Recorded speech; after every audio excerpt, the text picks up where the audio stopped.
Pinirmahan na ang isang Memorandum of Agreement sa pagitan ng Department of Finance at National Commission on Indigenous Peoples para sa pagpapaigting ng transparency at accountability sa pagbabayad ng mining industries sa indigenous cultural community. Yan ang sentro ng balita ni Bien Manalo. Matapos ang 12 taong paghihintay, sa wakas ay nilagdaan na rin ng isang Memorandum of Agreement sa pagitan ng Department of Finance, Philippine Extractive Industries Transparency Initiative at ang National Commission on Indigenous Peoples.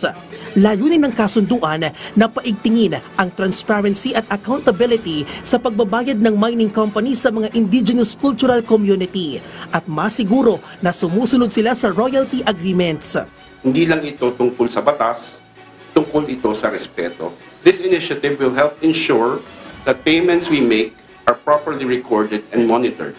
It is about building trust, fostering dialogue, and ensuring that all stakeholders, especially indigenous communities, can fully benefit from responsible resource management. Palalakasin din ng kasunduan ang technical capacity na makawani ng NCIP kaugnay sa data collection, reporting at pagbuo ng monitoring tools na magagamit sa pag-validate ng payment disclosures at community audits.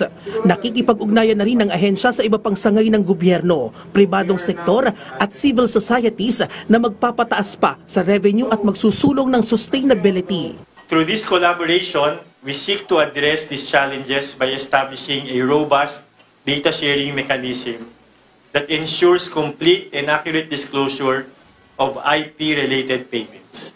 Inaasahang malaki rin ang magiging ambag nito sa mga katutubo, lalo pa at natapyasan ng halos 400 milyong piso ang pondo ng komisyon sa 2025 General Appropriation Act. Gayunman, patuloy silang gumagawa ng mga hakbang para maipagpatuloy ang kanilang mga programa, partikular na ang pagbibigay ng scholarship sa kabataang katutubo. We're still moving forward with our modification and augmentation of our budget. We will be able to come up with projects with directions that will fully support whatever plans they have in the future. Inaasahan namang makahihikayat din ito ng foreign investors na malaki ang magiging kontribusyon sa paglago ng ekonomiya ng Pilipinas. Bien Manalo para sa Pambansang TV sa Bagong Pilipinas.